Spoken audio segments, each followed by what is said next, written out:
device industry, where I've been working about 15 years following my PhD, which was about the cardiac pacemaker industry and the management of innovation in that industry. But this topic will be about life science sectors or life science industry, and that is a little bit broader than the medical device industry. And therefore, and I really encourage you to come up with questions if you wonder if something is unclear. But I cannot guarantee that I will be able to answer every question, as life science is much broader than medical devices.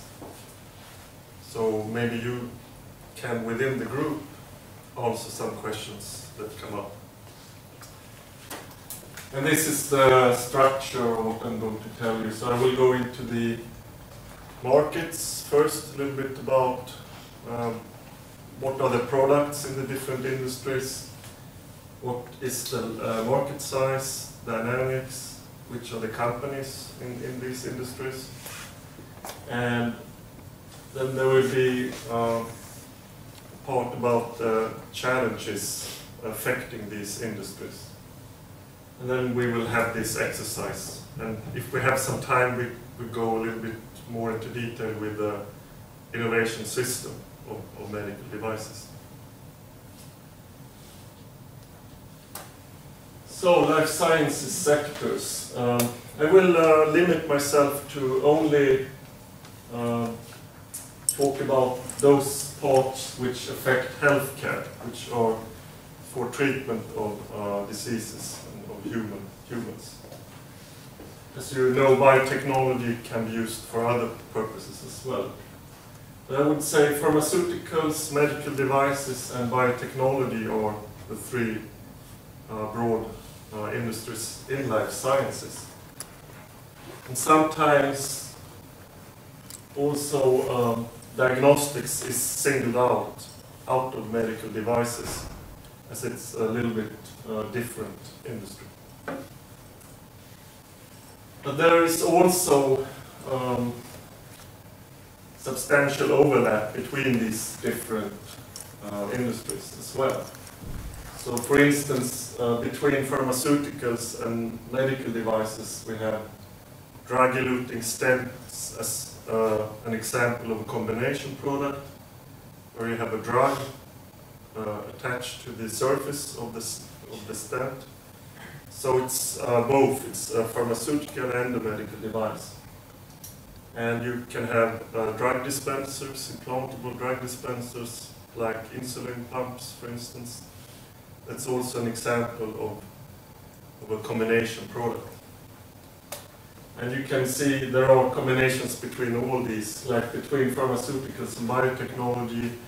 Also, the boundaries between these two industries are blurring more and more as pharma companies develop their own capabilities of biotechnology. And also between biotechnology and medical devices, like most of the drugs, biologics, need specific drug delivery pathways where you cannot just swallow pills. So you will have to use medical devices for drug delivery, or also for the diagnostics like genetic tests. So there is a lot of interaction between these different industries. I just don't understand biotechnology and pharmaceutical. How is it distinct?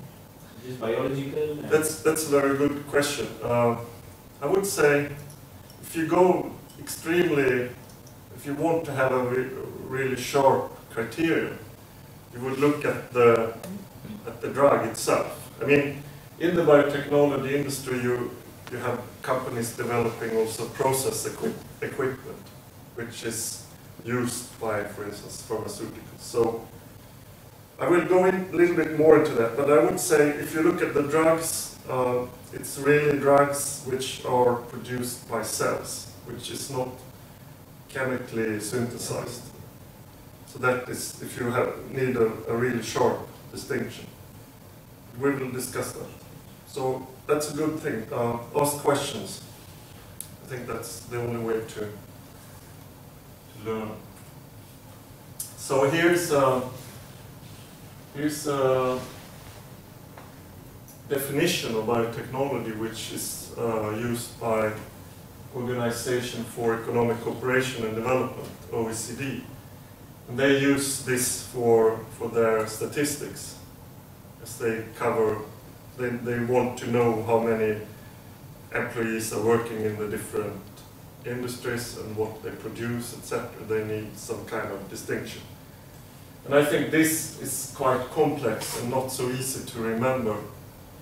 I think to make it a little bit more easier, I would say biotechnology is really using biology or living cells for the purpose of technology, for technological purposes. I think that's a little bit more simpler way.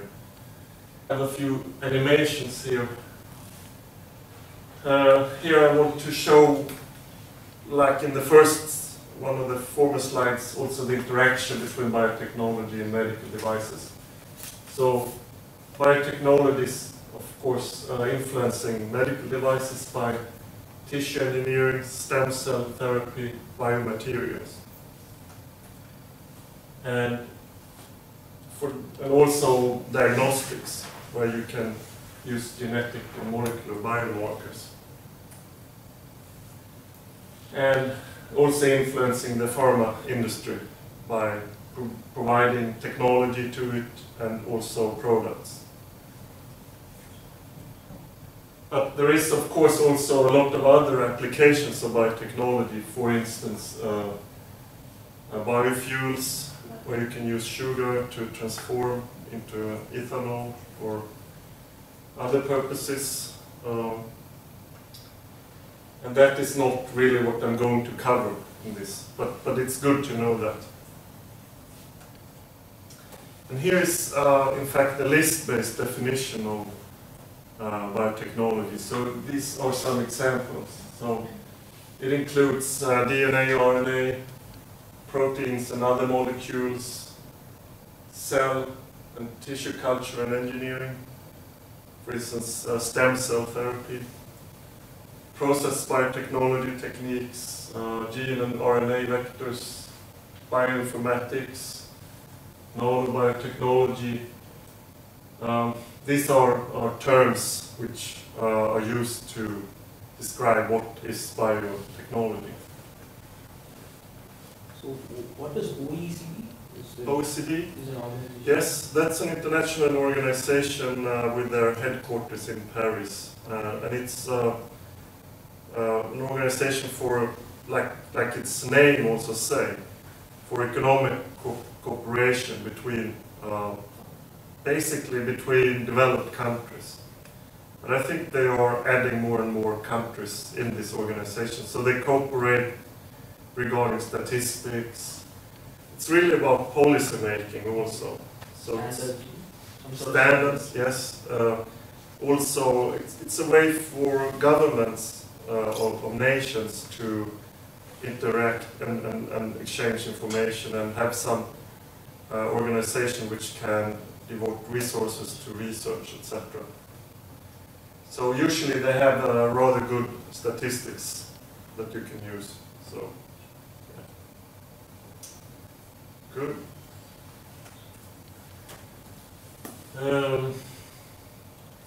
Yes, as I already mentioned, the products, the drugs from the biotechnology industry is often called biologics. And if we contrast it to the traditional pharmaceuticals, it's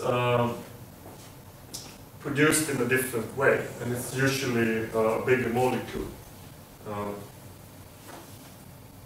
And I took some quotes here from a booklet by one of the biotechnology companies, Amgen, an American company.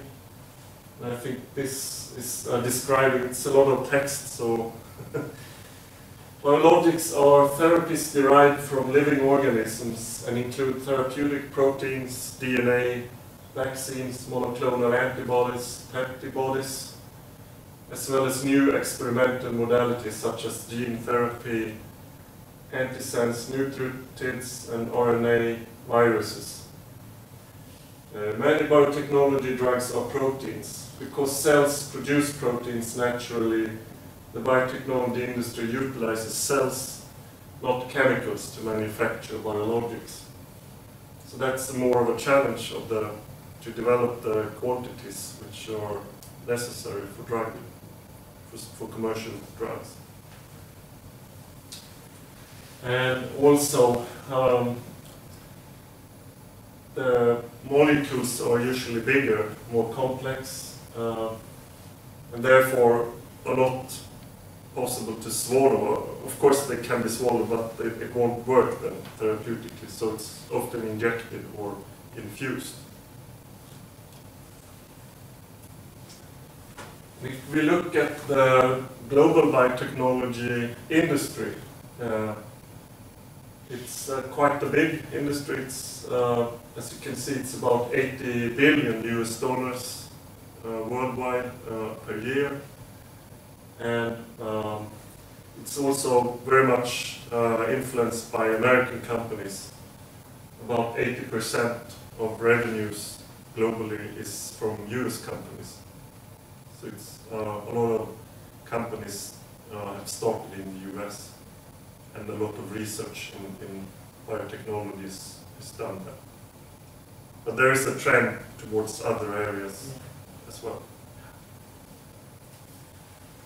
And if we look at companies, there are, according to Ernst & Young here, which I use as a source for this, there are 16 US biotech companies which have each have more than $500 million or $500 million in revenues. And several have been acquired over the years. And the most biggest acquisition that was made was when Roche, a Swiss company, bought Genentech in 2009 for $46.8 billion. So that's one of the biggest acquisitions in industry history. So, but there are, and if we look at non-US companies, there aren't that many companies with a large revenue. I think there are in Europe 3 companies, a UK company called Shire, a Danish company, Novozymes, and a Netherlands, German company, Kiagen. So there's really the biggest companies are US companies in the biotechnology. And interestingly, if we think about this acquisition of 46.8 billion, usually the worth of a company, according to financial theory, is the net present value of further profits. And if you look at this, I've animated. So if you look at the net income of the total industry, you can see that, and it's in fact a pattern also if you go further back into the 1990s, where there were no profits at all. Most of these companies were in a development stage and didn't produce any profits at all. I mean, in this time series you will see 2006 as an example, as an what would you say? Exception. And the pattern, if you go back into the 90s, is still the same. A lot of losses only. And of course, there is a lot of expectation that it will, like Genentech has been one of the profitable companies.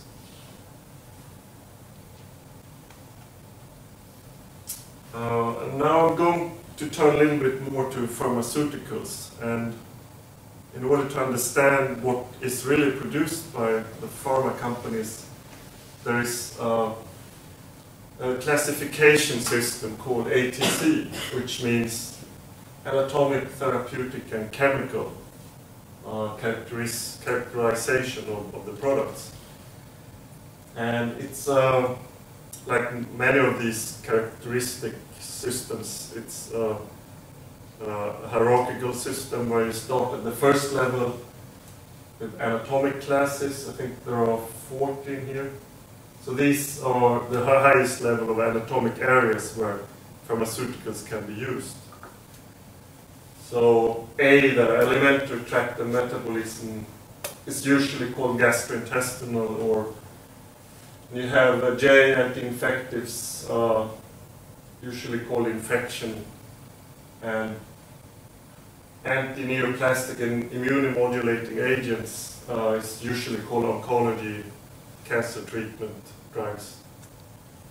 And so these are more in order to characterize the drug according to the area in the body, the anatomic part where the drug will act.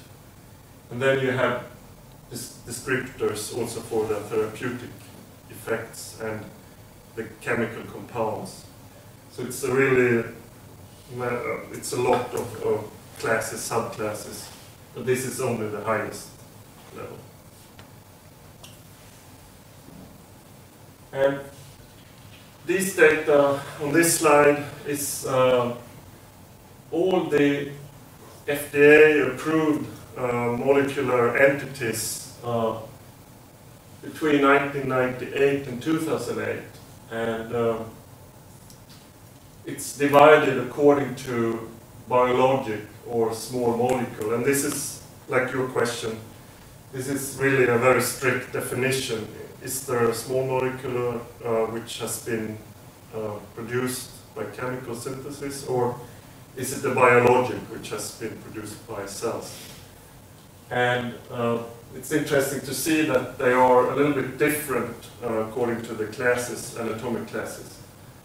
So if we look at the biotechnology, they are mostly focused towards Class A here, elementary tract 16, but there you will also see traditional chemicals are also used. Blood and blood-forming organs, drugs. For this area, it's many more compounds developed with biologics compared to the traditional pharma drugs. And if you look at systemic hormones, it's in fact no traditional chemical entity here, it's only biologics that was approved. And also vaccines, it's a big class for biologics. No, can I ask something? Yes, please.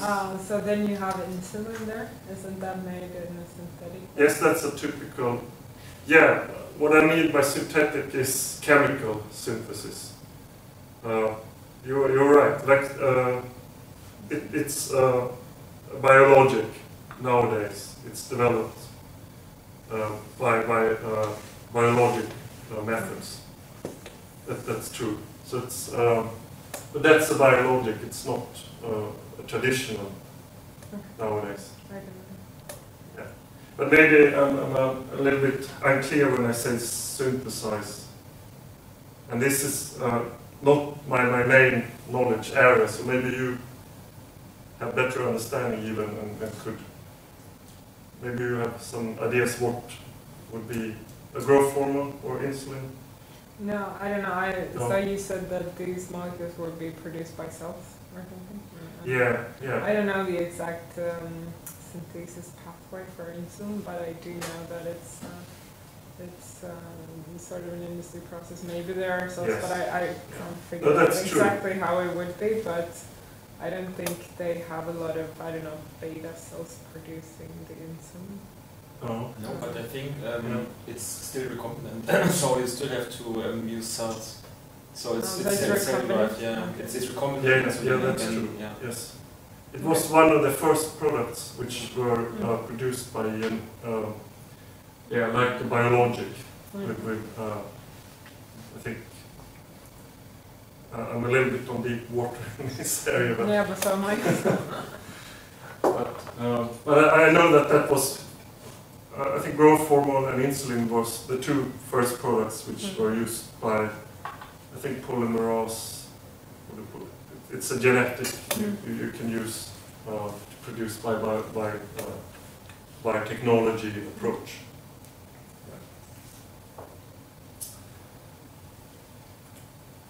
And there are, of course, other ways of classifying drugs. not only this ATC classification, which is relevant. And one way is by dividing it into prescription drugs and over-the-counter drugs. That's one way.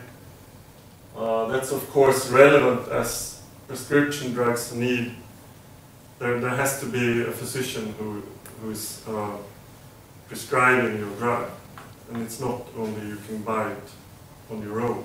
So that has of course implications for accessibility, etc.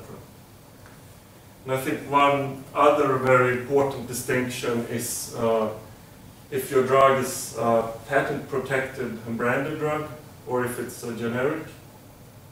So but that's of course, if you have a patent protection, you know you can charge a little bit more, and there is no alternative. But as long as there are a lot of generic competition around, if you charge too much, and also national healthcare systems, and they try to make physicians prescribe generics because in order to contain costs. So that's definitely an important distinction of different drugs.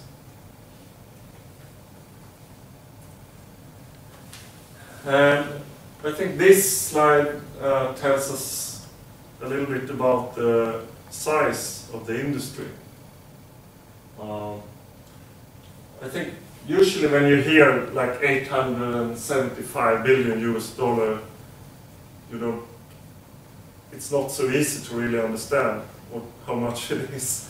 So I thought I looked it up in OECD statistics. I looked up Sweden's gross domestic product. So it's really not even half the total revenues of the pharma company. I mean, we live now in Sweden and we know all the activities that is going on in all the cities and everything we do. Still, it's only not even half of the total pharmaceutical industry. So that gives a little bit of an understanding of how big this industry is. So. And also growth, the industry is, I will talk a little bit more about challenges to the industry later on.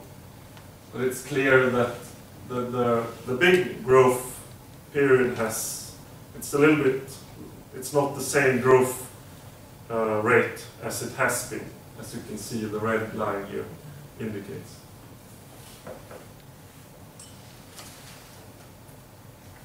And if we look at the geographical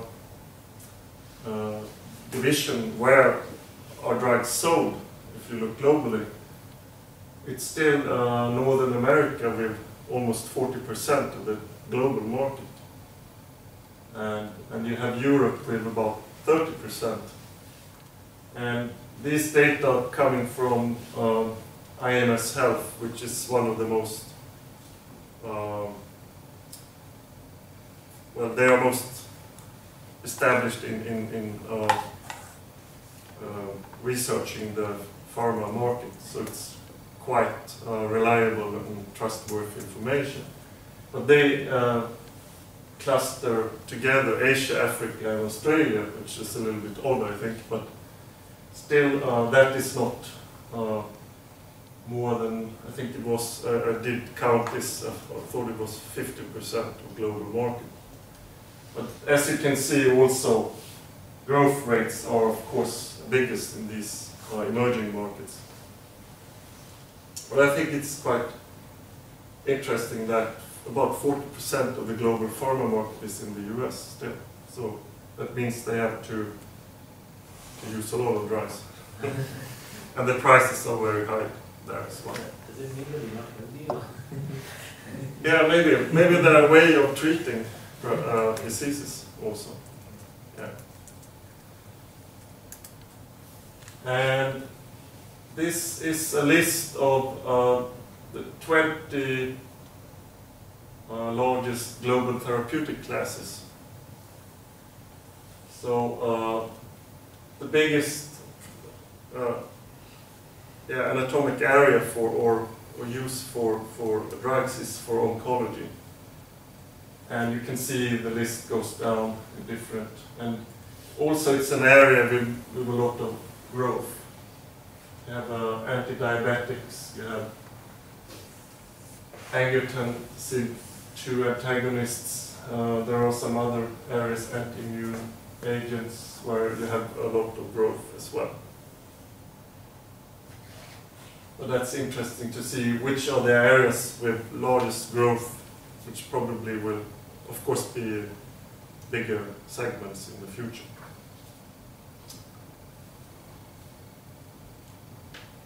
I think we didn't say that, but I talked with, I forgot her name, but we were discussing that you could get these slides afterwards as a handout, so you won't need to make notes so much. So then you can look more into there are some quite detailed slides also. And this list is a list of the top 20 global pharma companies. And the biggest company in the industry is a US company, Pfizer, which bought, I don't know if you know in Sweden which were the bigger pharma companies, but Pharmacia was one company which was bought by Pfizer. Yeah, I heard the name here. Astra. Yes, Astra was bought by Zeneca, and it's now called AstraZeneca. And it's headquartered in England. I don't know I think it's London, I'm not sure, but UK anyway. And that's fifth on this list. So, but it's also like in biotech, pharma industry is also very much dominated by US companies. So you see the biggest company is a US company, and among the top 10, half of them are US companies. But there are UK, AstraZeneca, GlaxoSmithKline, you have Novartis from Switzerland, you have Roche. And one company which I think is quite interesting is Johnson & Johnson, because they are present in all areas of life sciences. So in diagnostics and medical devices.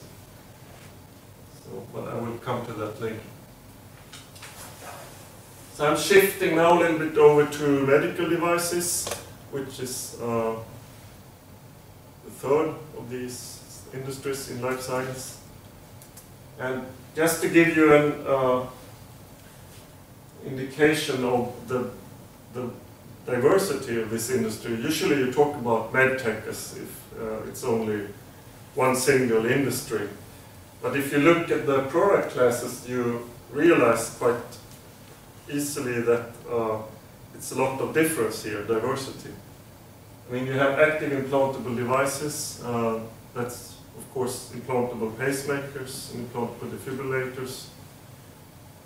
But you have like hospital hardware, which can be equipment you use in an operating room, or like wheelchairs. I think you have. Yeah, I have assisted products for persons here, for instance. So it's really covering a lot of different. You have class 12 here, diagnostic and therapeutic radiation devices, where you use, for instance, CT scanners, MRI scanners, which is quite different in the market dynamics and products compared to many other classes. And this is a little bit too detailed to go through, but you can read it as you get your handouts. So, but you may have some questions about the medical device industry. So, the specialization in that way. Pardon? The specialization is in medical device. Yes. Okay. Yeah. And my personal experience is much coming from the active implantable devices, where I've been selling pacemakers, for instance, and defibrillators. But I also worked for a company's marketing director, we were selling products in Scandinavia from other companies. We were representing other companies for the Scandinavian market. And there were 30 different companies and almost representing all areas. So it's a lot of diversity in this. I mean, you have all the anatomic areas. And so it's not really, I mean, you have one terminology here, but behind it, it's a lot of breadth. So, like single-use devices, for instance, usually catheters, you can use catheters within your whole body for different purposes. Both diagnostic to inject contrast media, or with balloon catheters where you can widen dilate the vessels. So there's a lot of diversity in this behind this. And if we look at the market size, it's not so easy like in the pharma industry. You can go to INS Health and you will find something. Here, I turned to Ernst & Young, have a lot of information about it, but I've seen different indicators of the medical device industry which are widely wrong. Like I saw one report saying that the the global medical device company is about $200 billion US. In fact, it's more than double. So but it depends on how you define it. So I was trying to find out and characterize the size of the market, and I started then with Ernst & Young's Pulse of the Industry. And in this report, they are covering all public companies in Europe and the US. So it's really only the public companies in Europe and US, and they together add up to $316 billion US in 2010. But this is only part of the global industry, so I'm of course interested in finding out the whole market. So, I mean, like I said, it's excluding a lot of private companies, excluding all companies in Australia, Asia, Africa, Latin America. So I just made a guess here that what is left out, at least 20%, and if you, probably more, but then you would have a world market above $400 billion US. And there is also an industry organization in Europe called EucoMed, which is where medical device companies can cooperate and then exchange information, etc., and lobbying to influence policymakers at EU level. And they state in a report that they have on their homepage that the European market size for medical devices is, or was in 2009, 95 billion euro.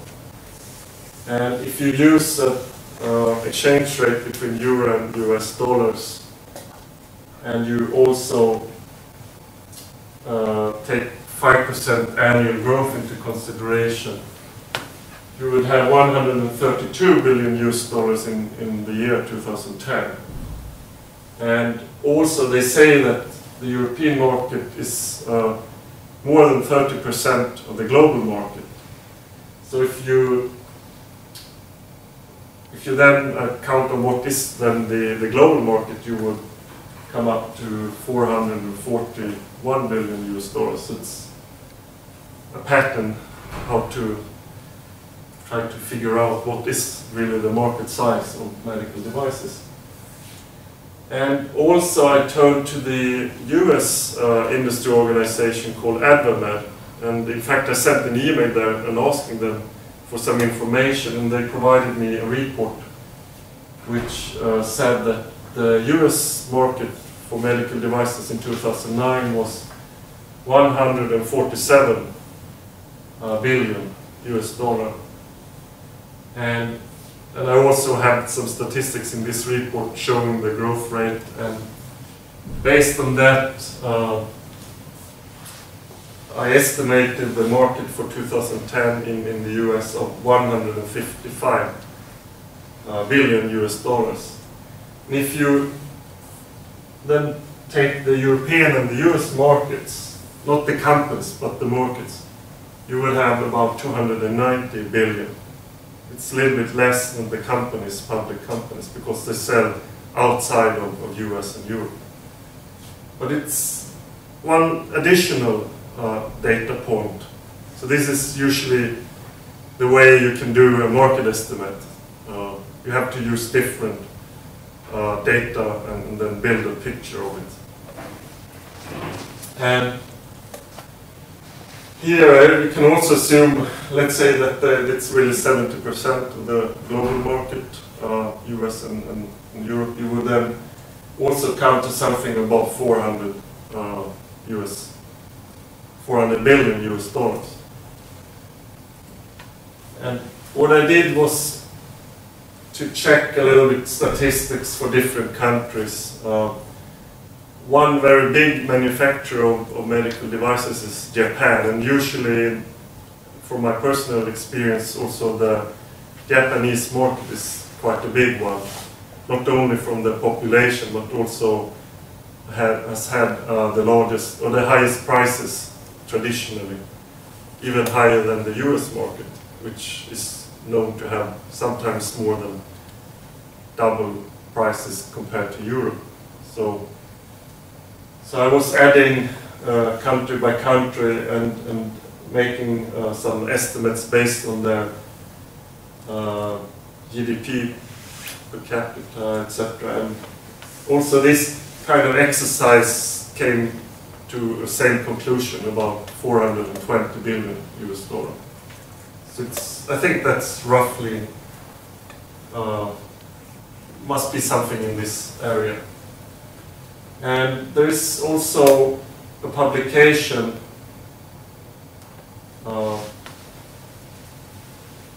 called Medical Product Outsourcing, and they publish every year the top 30 US medical device companies. And what they do is that they single out revenues only addressing the medical device company, because many of these companies are really big conglomerates which are involved in other areas than medical devices. So they do work to try to clean it, so to say. So it's only covering medical devices. And interestingly, the biggest medical device company in the world is Johnson & Johnson. And followed by General Electric, Healthcare, Siemens, Medtronic. Medtronic is really focused on implantable devices. Followed by some other companies. In the pacemaker industry, it's Medtronic, Boston Scientific, St. Jude Medical, which are the top 3 companies. And usually these companies, many of those are focused on a single area like cardiovascular or orthopedics, etc. So Boston Scientific is cardiovascular, usually focused on that. St. Jude Medical as well. Where you have Stryker, for instance, is an orthopedics company. So, but the biggest are really very diverse. I'm just curious, what's it? Yes. 23, right? Hello? 23? Yes, 23. Beckman Coulter. It's not a company I know very much, but to me, I come to think of diagnostics. I think it's a diagnostics company. There's one from China, it's Sin. A Swiss company. Swiss. Oh, it's Swiss. Yes, yeah, Switzerland. Yeah. But there are Chinese manufacturers of Mindrace, a very progressive company in many medical device classes. So I know there are Indian companies like in drug-eluting stents, for instance. So there are emerging market companies which are really attacking the global market, not only working locally. So I think it will be, this list will change over the years. It will not stay the same, I'm sure. So now I'm going a little bit into in vitro diagnostics. And I think that's also an industry I don't really know in detail. So if you feel that you would like to add something you think is important that I don't cover, please indicate that. But I think it's interesting, you really are, as a physician or treating a patient, you really very much determine, you need to have some objective data where you can make a diagnosis, for instance, and then you have to have tests.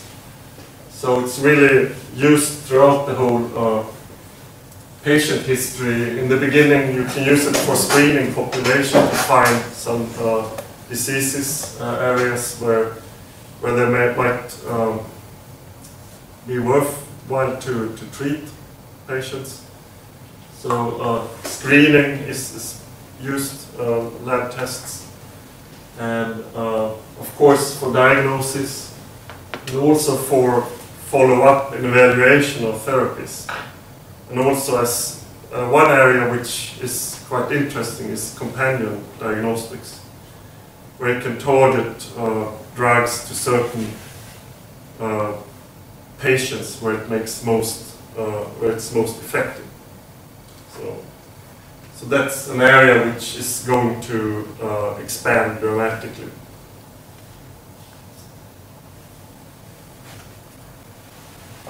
And what are the products then for in vitro diagnostics? Well, non-invasive tests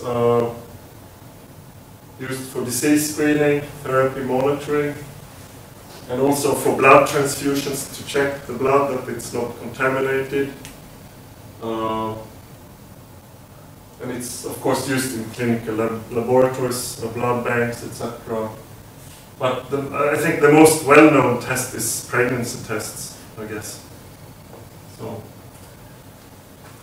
and the whole industry, you can divide it up into reagents, instruments, and accessories. And reagents are, of course, classified also into a hierarchy of different product classes. But the highest level is clinical chemistry, immunochemistry, hematology, microbiology, infectious immunology, and genetic testing. And this is a little bit more detailed view, which I'm not knowledgeable about, but you can look into your handouts later on. So, and I tried to find some information about the market size of in vitro diagnostics, and the most recent I could find was from 2007. And I guess, I mean, the company that provided this is Karolinska Information, and they of course sell more recent data, but you have to pay for it. So I took this for 2007, and I also compared it with some information that is presented on the European Manufacturers Organization for 2010 and compared it. And what I understood is that these figures for 2007 probably is a little bit overstated. Like the European market there, 12.5 billion US dollars, US dollars. I think that's a little bit too much, and we will look at the European figures later on. One product area of IVDs is immunoassays, and the reason I was looking at this was that I had no idea what it was. I was a little bit curious to find out, and that's why I thought that could be presented, and probably you have come across other areas of IVD products. But these immunoassays use the reaction between antibody and antigen, and in order to identify that there is some antigen in a fluid which you're testing.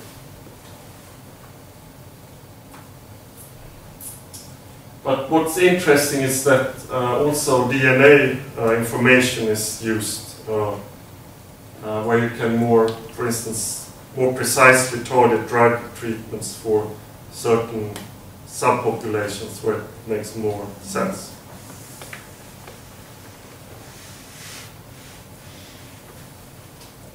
And this is also 2007 data for different types of immunoassay areas where it is used. And here you can see that infectious diseases is the main application, at least in 2007. It might have changed now, but at least it's a dominant application in 2007.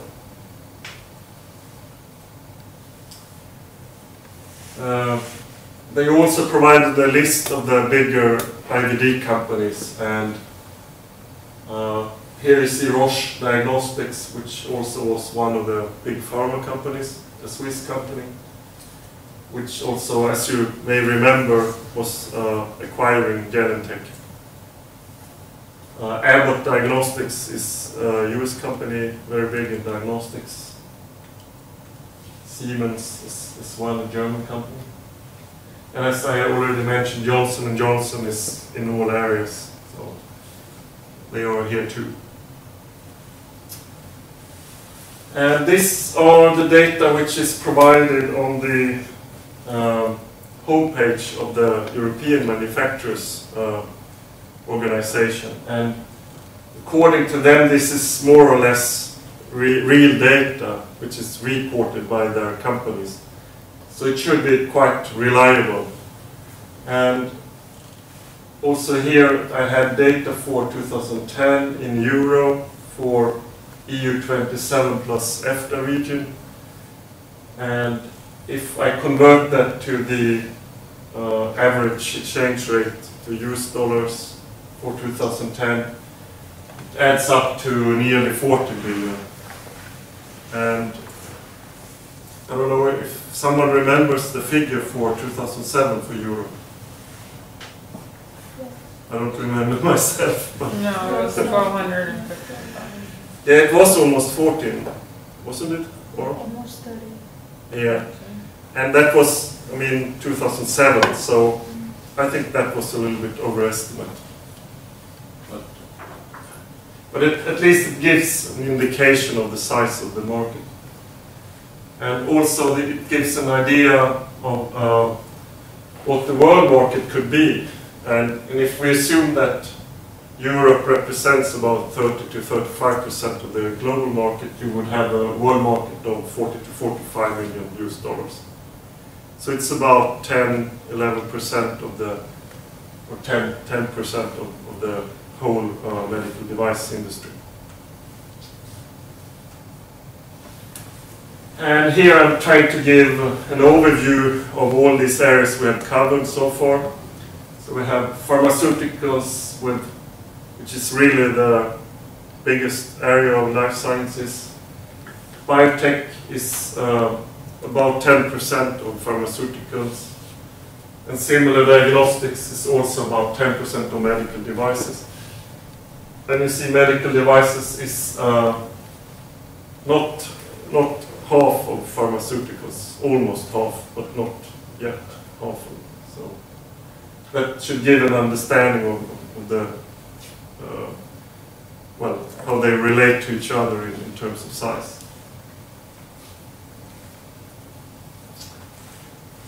And as I already in the beginning tried to point out, is that there is a lot of, it's not so easy to draw the exact lines. It's there's a lot of interaction between, like companion diagnostics, where diagnostic and biotech companies come together, and pharma, genetic data tests, drug device combinations, tissue engineering is one area, and also drug delivery, which is needed for biologics. So there's a lot. It's not that you have one really isolated area. It's a lot of, when you talk about life sciences, it's really, I think it's valid to talk about life sciences as there is a lot of interaction between the different industries.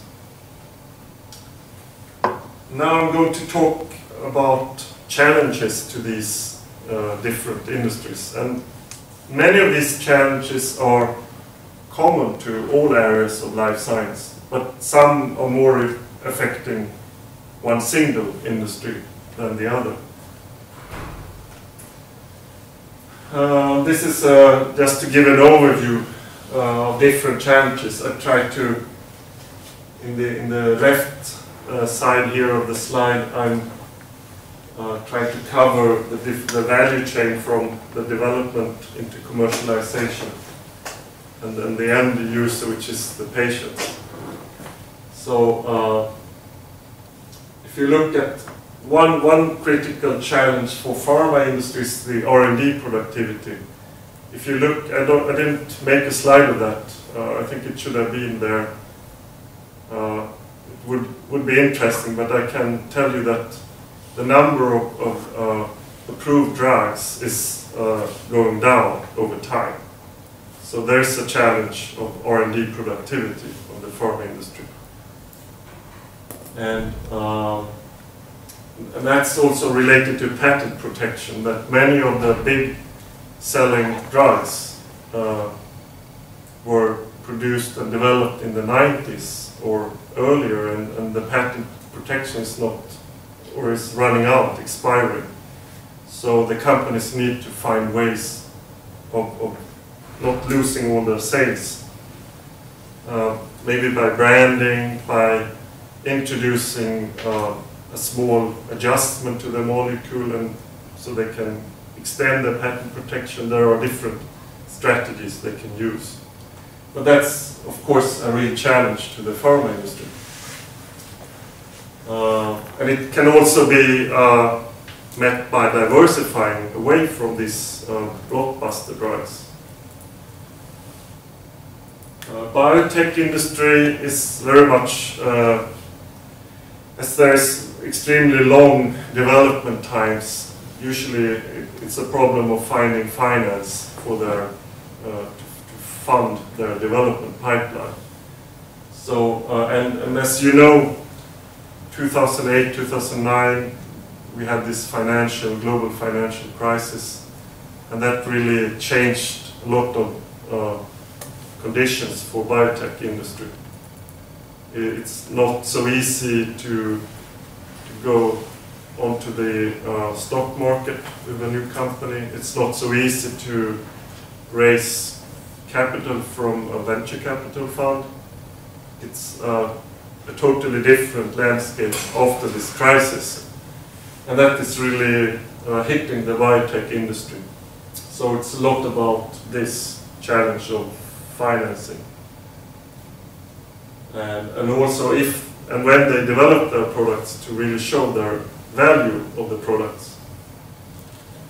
If you look at the medical device industry, it's not as affected as the biotech regarding financing, but still there's a lot of small startup medical device companies which have problems with funding as well. But it's really more diverse, where also impacts from many stakeholders affecting the medical device industry, where it's really a common practice in many countries, and it's really has been around for 20 years, and it's increasing, is that you don't buy a medical device any longer between a salesman and a physician, that you can make a deal in their private practice or in their room at the hospital. That's not the way you do business any longer. It was traditionally, but now it's something else. Maybe you have some idea. Maybe I can ask you, as you have any idea? I have been talking too much, I think. No, on how it's sold, or yeah, you're yes, asking us yes. how it is happening? Yes. Okay, I think it's a lot of, what do you call it, like public tender. Is that? Yeah. Exactly. Yes. Because as we spoke about the patented and the generic drugs, I think it's not ethical to use tax money to pay for, I don't know, patent and things when you can get the exactly same thing cheaper. So therefore I think it's a very important process. So I think it's good that you don't sell it over the counter in the physician's office anymore. Yeah. Yeah, in fact, when I was selling pacemakers, it was possible to make a deal, but you had to do it in a smarter way. You could not just, I mean, it has to go through, what I was involved in was to sell it through a clinical trial. That if we have a clinical trial, it's possible you have an exemption out of the public tenders. So that's a way or you can make a deal outside. Yeah, I was listening to someone from China, yes, from Johnson & Johnson. They were saying still it exists. They're telling it has changed, right? What? Like selling pharma to the doctor. Like you go I think maybe still it exists over there, and there's a lot of ethical issues. Yeah, I can imagine. Yeah, and the lady was sharing Johnson & Johnson. From an ethical standpoint, it's an industry-wide problem that they're facing. Yeah. They're trying to in fact, they cut all the distributors. Okay. They went direct, and they failed completely in terms of market. I mean, that was something. And so they tried their level best, but they still couldn't make it through. So they again have to roll back. Yeah. No, I mean, I wrote my PhD about the pacemaker industry, and I've covered it from the beginning of the 50s until then.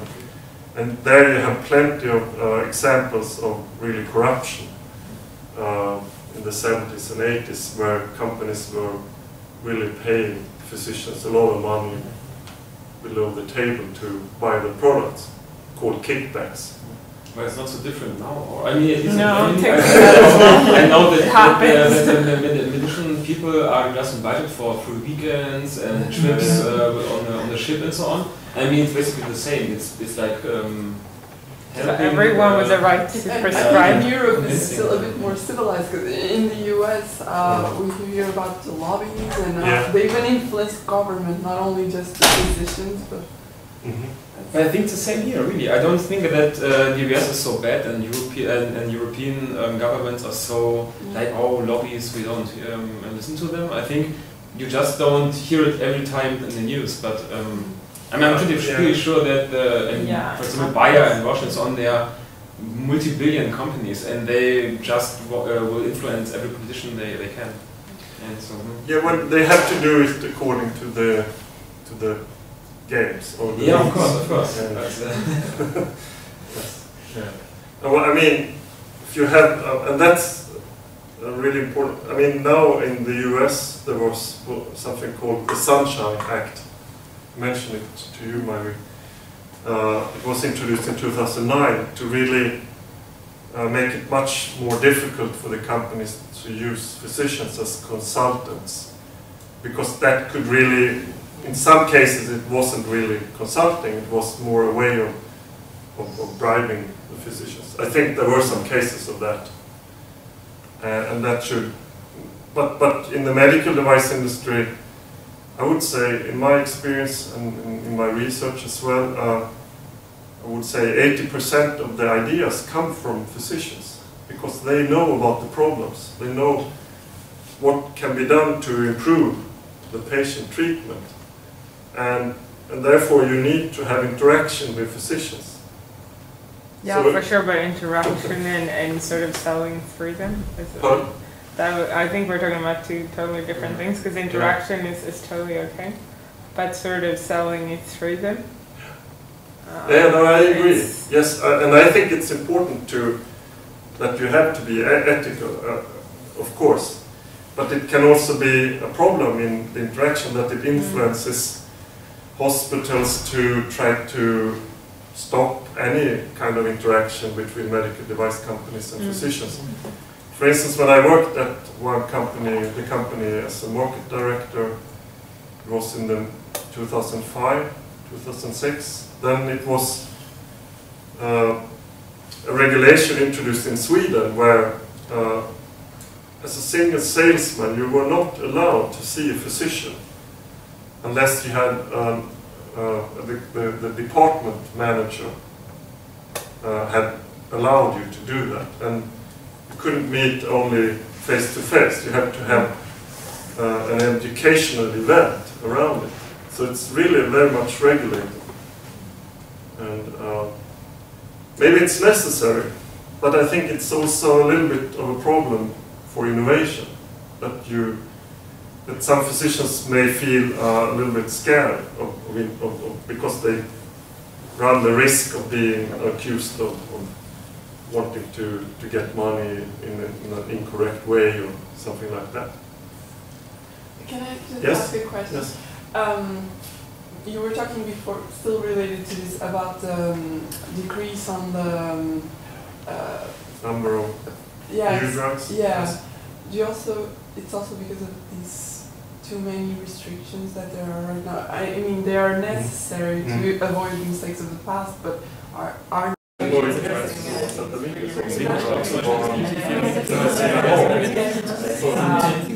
Selbst bei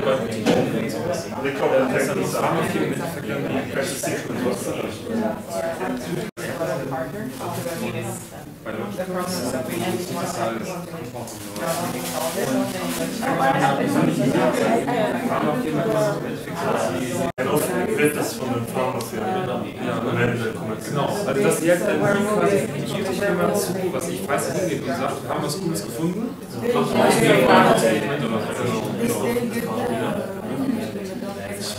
Wir haben schon das zeitlich begrenzt, deswegen werde ich jetzt hören, was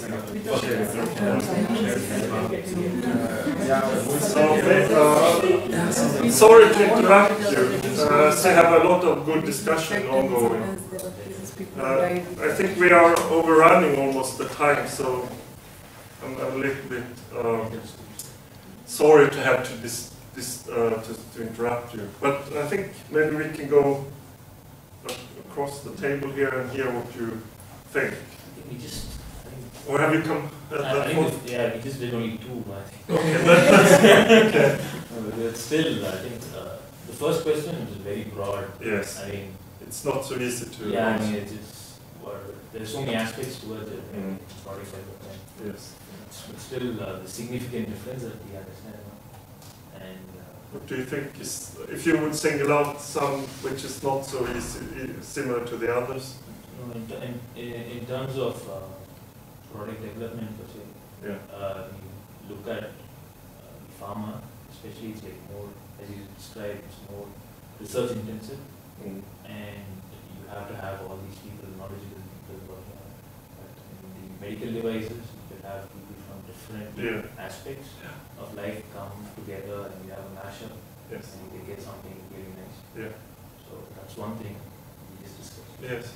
That's one aspect. But coming to the second question, and she is into dental. Okay. So she is So that's part of medtech. Yeah, exactly. So, but I'm just a student right now, and why I came to this course was because my teacher motivated me to because we've been thinking, because it's like what you said, when you're at a specific field, you know what is needed for improvement and so on. And because I study at college, so we're many students who see the difficulties we face when we're at clinic, so we know what kind of improvements we want to make. So that's the sector, or hopefully, So you weren't interested in going to another field? Yeah. You never know. No, but that's at this point we're focusing mainly at the dental devices. For different ways of improving. Okay.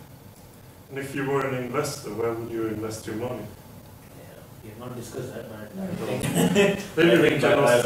I think I would invest a lot of money in the medical devices. Okay. I mean, in terms of the IT side, because I think there's large amount of data as we described. That's one thing. Yes.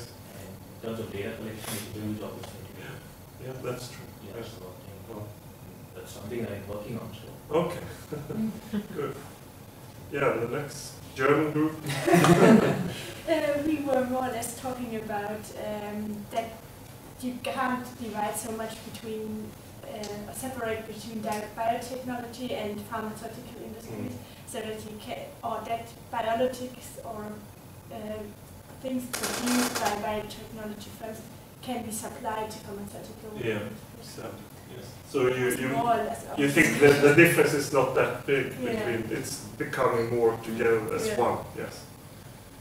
And Korea, I think we were not at that question, but at least I see myself more at the research part, so I would like to find new compounds, for example, which then may make the way to the clinicals. I would like to work in the pharmaceutical industry, but more as an organizational or manager function. Yeah. And for the large fund, I mean, I think it's depending if you want to have your money back or not. I mean, personally, I see a lot of potential in biotech companies, and especially now with the increasing number of stem cell applications, and I think it has a really nice potential and a bright future. But I think I wouldn't see the money back in my lifetime, so I think it's more like a gift for the humanity if I would give the money to the stem cell guys. Yeah. As I mentioned, the industry has not shown that much of profits yet in the biotech. Okay, so did you? We were about the first question. We were thinking more on the line that they said. For the second one. I am basically a science person, so I would like to pursue a career in science, but I would like a career change maybe like after a couple of decades. And then if I had a lot of money, I think I see a good potential to invest in like any of these industries and helping them in their cost management kind of programs or analysis and how do you say? You would shift, for instance, a lot of operations to lower cost countries. Yeah, exactly. So I would probably do that because I see a good market for that among these. Of course, it's not really biological or industrial or anything. It's more of a management kind of a thing. But I see a potential for that. That's true. I agree. Okay, so what did you we also had difficulties in assessing the first question, I guess. And I think we ended up that it totally depends on the severity and the condition you're targeting. Is it a really severe condition? You could do almost anything. I know innovative people think that's really fun, I guess, because you could be really creative, but if it is a less severe condition, you really need to prove cost effectiveness and so on, so then you need to take that into the design of your strategy, I guess. Do you want to say more about it? So do you think that would be different in the different industries? The requirement to do cost effectiveness studies? Do you think that would be more important in pharmaceuticals? No, I don't think so. I think it's you need to look at the time frame you're working in and what severity. Yes. And that can affect all of the industries. Yeah. Yes. Yeah. Good. And where would you like to work? I don't know. I am very interested in how to translate scientific results into financial statements. So I would love to work in like portfolio validation for biotech companies that are being introduced to the stock market. And sort of how would you put a financial number on a scientific finding. I also think it's very interesting that all these small biotech companies, they're partnering with each other because they're too small to sort of, take responsibility for a whole product or a whole concept. And then, I don't know, they are investing, they look at it as they invest in research, for example, in a phase 1 clinical trial or so on. and then they use these results when they're negotiating with their partners, and I think that is also very interesting in how they do that. So that's something I would like to work on. Yeah. Did you other in the group share the interest in the financial aspect? No, but I have a different, different things in my mind, because keeping the scenario of my country, India, in mind, if I have money, if I have to invest, then my idea is to educate the rural people, the vulnerable people in the health, because it's a biggest challenge for them. They have very less access to health, which is very much neglected, especially in the rural areas of the India. So if I have money, I invest kiosks, because with my IT knowledge, I want to relate this with the health. Investing the kiosk with the local language, usually all the medicines, even a simple, like even the paracetamol and all, it will be in English, which the people doesn't understand, rural people. They just take medicine, they don't even know whether it is for the fever or headache. So I want to educate them in the, especially in the health aspects, because in future, if I have a lot of money, I want to become a social entrepreneur, and I want this health to be a part of that. Yeah. So it doesn't matter if it's in biotech or medical devices. Because I myself don't have a deep knowledge on the life sciences, but I want to help people in the health aspects. You would like to work in the healthcare, primary care, maybe something. Exactly. Okay. Yes. I don't think I would like to work in life sciences. No. But I was thinking about where to invest the money, and your comment about if we would like to get it back during our lifetime. If I would like to get it back, then I would probably invest in pharma that is linked to chronic conditions. That's where I could see maybe a lot of both new products that need to come up, and as well just that it's just so exponentially growing, the problem everywhere. Yeah. I have a question for you. Yeah. How do you see the investment being made in the medical devices regarding countries that don't have the same infrastructures as Europe and North America, like India or Latin America? Like adapting the medical devices there are so that they can actually work there, since they are such a growing market?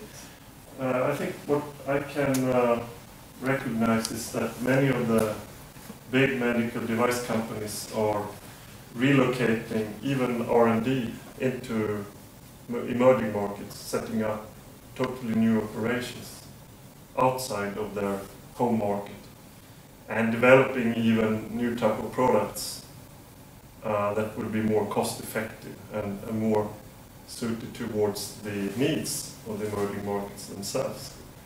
So that's a pattern I can recognize. Yeah.